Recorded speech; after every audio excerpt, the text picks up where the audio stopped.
그간 개헌에 대해 별다른 입장을 내지 않았던 이재명 후보가 마침내 자신의 철학이 담긴 개헌안을 발표했습니다.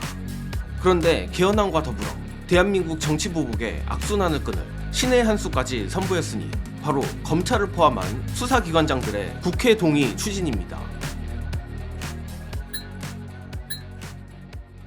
이재명 후보가 오늘 자신의 페이스북에 이재명표 개헌안과 권력구조 개편안을 공개했습니다. 이번 이재명 후보의 개헌안과 권력구조 개편안을 한마디로 표현하면 대통령의 책임을 강화하고 권한은 분산하자입니다.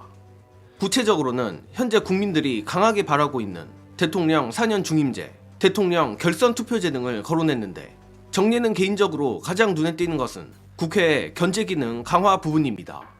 이재명 후보는 국무총리 임명에 대해 국회의 추천을 받아야지만 국무총리를 임명할 수 있도록 하자고 제안했으며 특히 공수처, 검찰청, 경찰청 같은 수사기관 및 방통위, 국가인권위 같은 기관장 역시 국회의 동의를 받도록 해야 한다고 천명했습니다.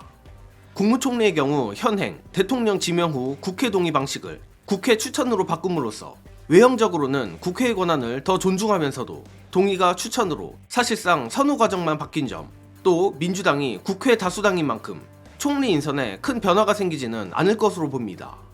그런데 재밌는 건 기관장 국회 동의입니다.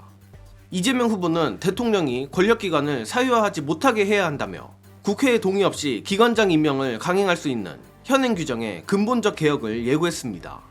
일단 미리 말씀드릴 것은 이번 이재명 후보의 공약을 보고 정예능이 느낀 것은 이재명은 정말 보통 인물이 아니구나란 것입니다.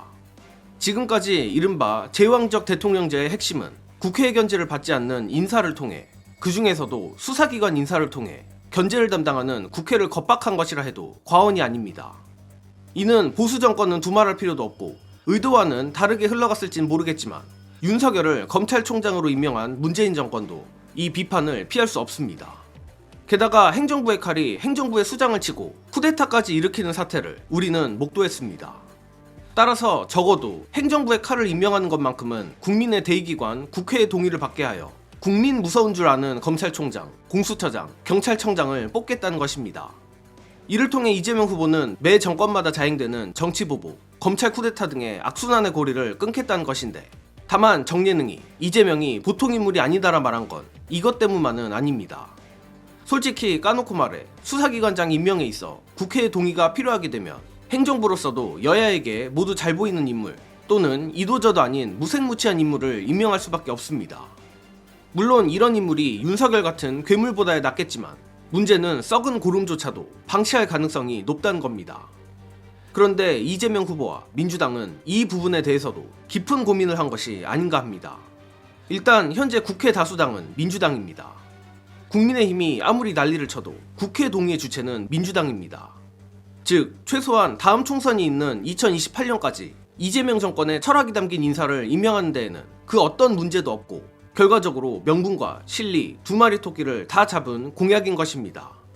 또한 현재 지역 및 인구 구조상 대선은 몰라도 앞으로 상당 기간 국회 다수당은 민주당이 차지할 가능성이 높습니다.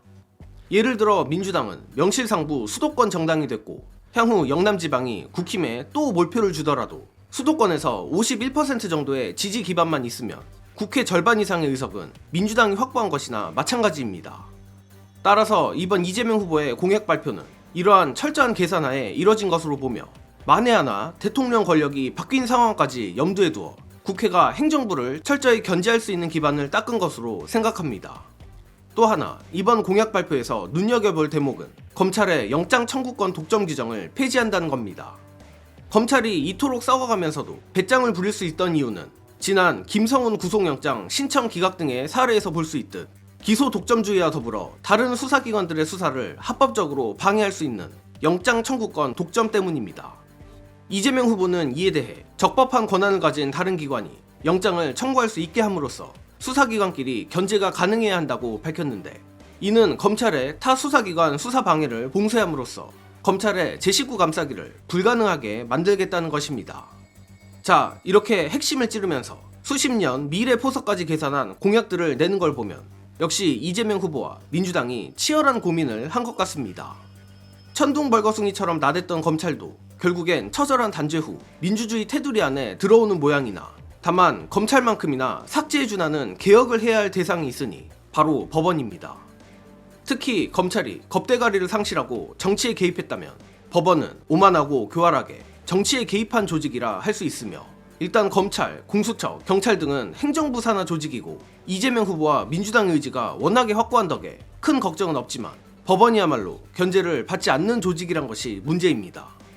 마침 노형희 변호사가 밝힌 바에 따르면 이번 이재명 후보 재판 연기도 정말 가까스로 우리가 들고 일어난 덕에 얻은 성과라고 하는데, 결국 법원 개혁도 우리 민주시민들의 강력한 압박이 필요할 것 같습니다.